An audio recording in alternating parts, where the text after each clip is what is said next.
आज हम बात करेंगे सिलेबल के बारे में। ये इंतहाई बुनियादी चीज़ है जिसके बारे में अंग्रेज़ी ज़बान से ताल्लुक़ रखने वाले हर स्टूडेंट और टीचर को मालूम होना चाहिए। तो सबसे पहले आपको इसका इंट्रोडक्शन करवाते हैं। सिलेबल दरअसल साउंड का सबसे छोटा यूनिट होता है। It is the smallest sound unit. ये ग्रामर का यूनिट नहीं है, ये साउंड यूनिट होता है और इसीलिए इसका मीनिंगफुल होना भी ज़रूरी नहीं है। ये मीनिंगफुल हो भी सकता है और मीनिंगफुल नहीं भी हो सकता। ये आपके सामने ये है सिलेबल का सिंबल। किसी भी सिलेबल के दो मेन पार्ट्स होते हैं। एक को हम कहते हैं ऑनसेट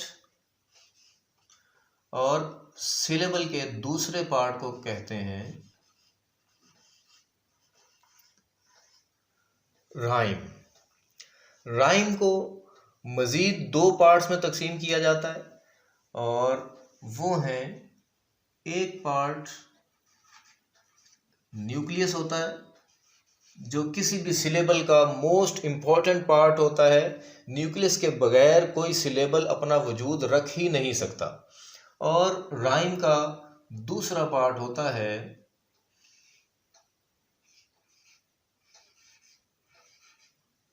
कोडा। तो व्यूअर्स, आप में से बहुत सारे लोग चार्ज के बारे में, चार्ज के इलेक्ट्रिक फील्ड के बारे में और मैग्नेटिक फील्ड के बारे में कुछ ना कुछ ज़रूर जानते होंगे। जिस तरह से एक चार्ज होता है, इलेक्ट्रिक चार्ज होता है जो पॉजिटिव भी हो सकता है और नेगेटिव भी हो सकता है। इसकी एक इलेक्ट्रिक फील्ड होती है। इलेक्ट्रिक फील्ड क्या होती है? किसी चार्ज के गिर्द वो इलाका जहाँ पे इस चार्ज की फोर्स को कोई दूसरा चार्ज महसूस कर सके, उसे इस चार्ज की इलेक्ट्रिक फील्ड कहते हैं। इसी तरह कोई भी एक मैग्नेट होता है, उस मैग्नेट के गिर्द भी उसकी मैग्नेटिक फील्ड होती है। मैग्नेटिक फील्ड किसी मकनातीस के गिर्द वो इलाका होता है जिसमें मैग्नेट अपनी फोर्स एक्सर्ट करता है। बिल्कुल इसी तरह से जो सिलेबल है, इसका न्यूक्लियस, क्योंकि वाउल होता है, वाउल के बगैर कोई न्यूक्लियस एग्जिस्ट नहीं कर सकता, तो हम इसको इस तरह से भी समझ सकते हैं कि जो सिलेबल है वो किसी भी न्यूक्लियस का दायरा असर होता है। किसी भी वाउल के दायरे असर में जितनी कांस्टेंट साउंड्स आ रही होंगी उन सब को मिलाकर एक सिलेबल बनेगा। इसी को वाउलिक फील्ड कहते हैं। जिस तरह किसी इलेक्ट्रिक चार्ज के ज़ेर असर इलाके को इलेक्ट्रिक फील्ड और किसी मैग्नेट के ज़ेर असर इलाके को मैग्नेटिक फील्ड कहते हैं, बिल्कुल इसी तरह किसी वर्ड में किसी वाउल के ज़ेर असर हिस्से को वाउलिक फील्ड कहते हैं। The part of a word which comes under the influence of a vowel sound is called vowelic field. इससे ये भी पता चला कि जिस वर्ड में जितनी वाउलिक फील्ड्स होंगी उसमें उतने ही सिलेबल्स होंगे। अगर सिर्फ एक वाउलिक फील्ड है तो वो मोनोसिलेबिक वर्ड है, उसमें एक ही सिलेबल है। और अगर एक से ज़्यादा वाउलिक फील्ड्स हैं तो इसका मतलब ये है कि उसमें एक से ज़्यादा सिलेबल्स होंगे। यहाँ पर आपके जहन में ये रहे कि मैं वाउल साउंड्स की बात कर रहा हूँ, ना कि वाउल लेटर्स की। मिसाल के तौर पर वर्ड READ, रीड, इसमें अगर हम वाउल लेटर्स की बात करें तो वाउल लेटर्स तो इसमें हमें दो दिखाई देते हैं, लेकिन जब हम इसकी साउंड की बात करते हैं तो इसकी प्रोनाउंसिएशन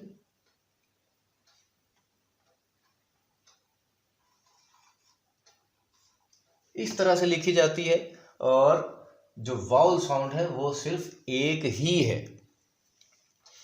तो वाउल साउंड और वाउल लेटर्स के फ़र्क को आपने समझना है। इसी तरह एक और वर्ड की मिसाल लेते हैं, राइड। इसमें भी आप देखेंगे तो आपको वाउल लेटर्स दो नज़र आएंगे, I और E, लेकिन हम इसकी जब साउंड को देखेंगे तो साउंड हमें कुछ इस तरह से लिखी हुई दिखाई देगी, राइड। साउंड इसमें एक ही है, ये एक साउंड है। तो सिलेबल का ताल्लुक वाउल साउंड से होता है, इसलिए हमें वाउल साउंड्स को समझना इंतहाई ज़रूरी है। और इंग्लिश लैंग्वेज में जो वाउल साउंड्स होती हैं वो 20 होती हैं और वो दो तरह की होती हैं। इंग्लिश लैंग्वेज में 20 वाउल साउंड्स यूज होती हैं। वाउल्स ये टोटल 20, और इन 20 वाउल साउंड्स को मज़ीद दो अक़साम में तकसीम किया जाता है। एक को हम कहते हैं मोनोफ्थोंग्स,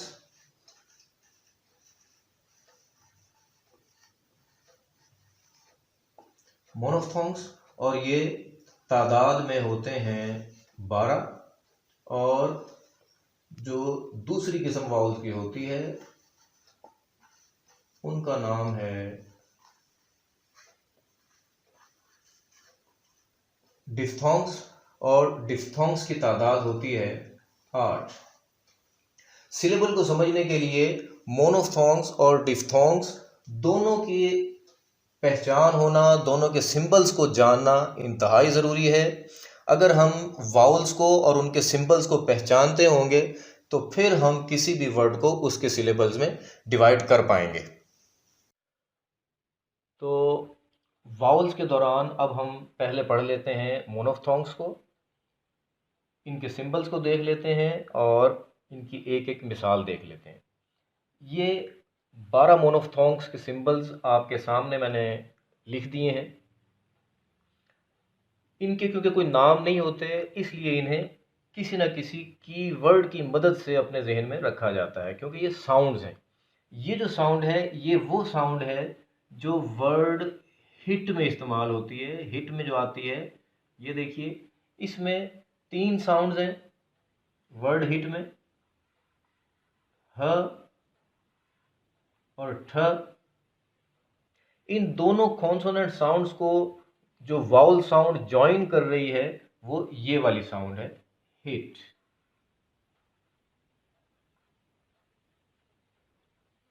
इस किस्म के जितने अल्फाज होंगे, जितने वर्ड्स होंगे, उन सब में ये वाली वाउल साउंड आएगी, just like hit, kit, ditch, sit, etcetera.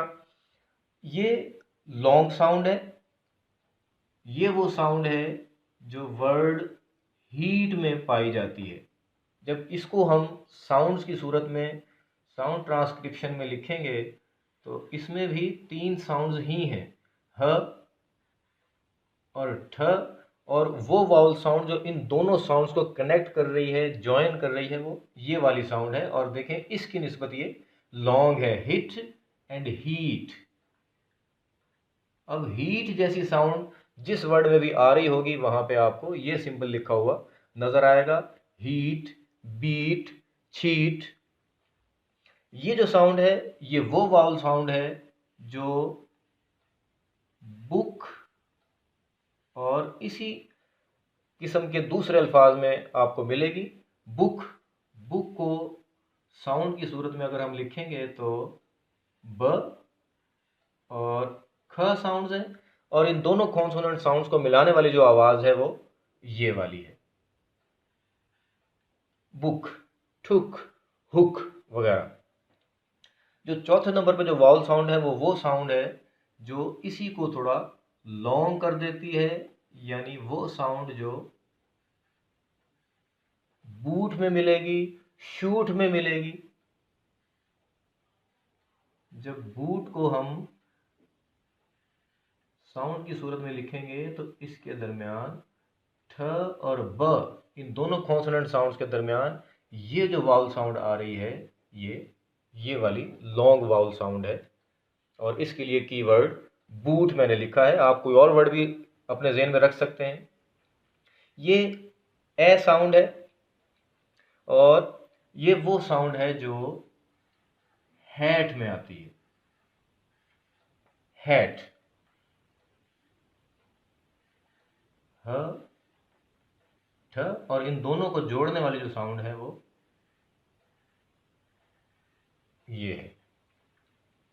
ये वो साउंड है जो सीधी ऊपर को जाती है, जस्ट लाइक आर्ट, चार्ट। तो आर्ट, इसको जब हम साउंड डिस्क्रिप्शन में लिखेंगे तो वो इस तरह से होगी।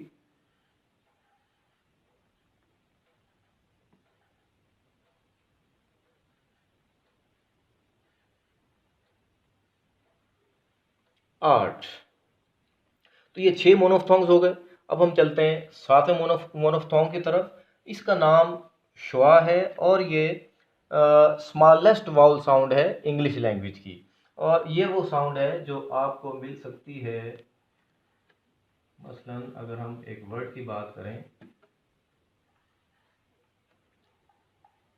एटम, तो एटम हमें लिखा हुआ नजर आएगा साउंड डिस्क्रिप्शन की सूरत में ए ठ, और ये वाली श्वा साउंड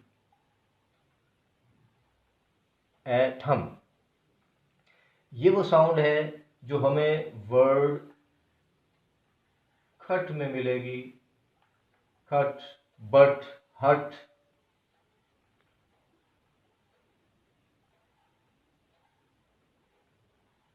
ऐसे, और ये वो साउंड है जो हमें गर्ल या फर्ल जैसे वर्ड्स में मिलती है।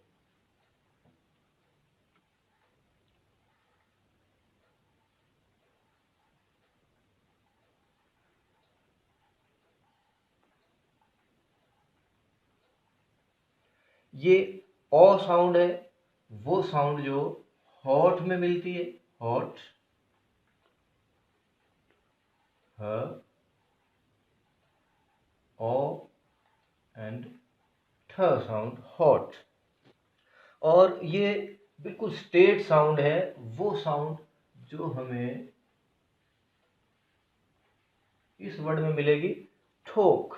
इट इज ठोक, ठोक टू मी। तो ये ठोक में हमें ये साउंड नजर आएगी।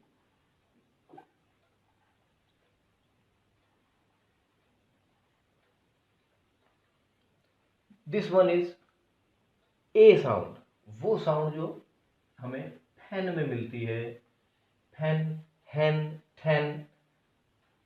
और इसकी साउंड डिस्क्रिप्शन भी इसी तरह से आ जाएगी। तो मैंने आपको बताया था कि सिलेबल का ताल्लुक वाउल साउंड से होता है। अगर हम वाउल साउंड्स को और उनके सिंबल्स को पहचान लें तो फिर हम सिलेबल को भी पहचान पाएंगे। अभी आपके सामने 12 वर्ड्स मौजूद हैं। इन 12 वर्ड्स में से आप ये देखिए किस वर्ड में कितनी वाउल साउंड्स यूज हुई हैं। फर्स्ट वन में आप देखेंगे यहाँ पे एक वाउल साउंड है, ये भी एक है, ये भी एक है।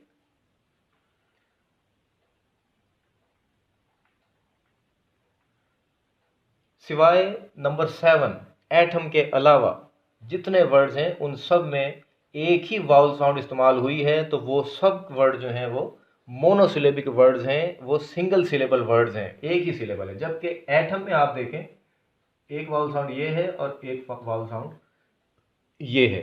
तो एटम बाईसिलेबिक वर्ड है, इसमें 2 सिलेबल्स मौजूद हैं।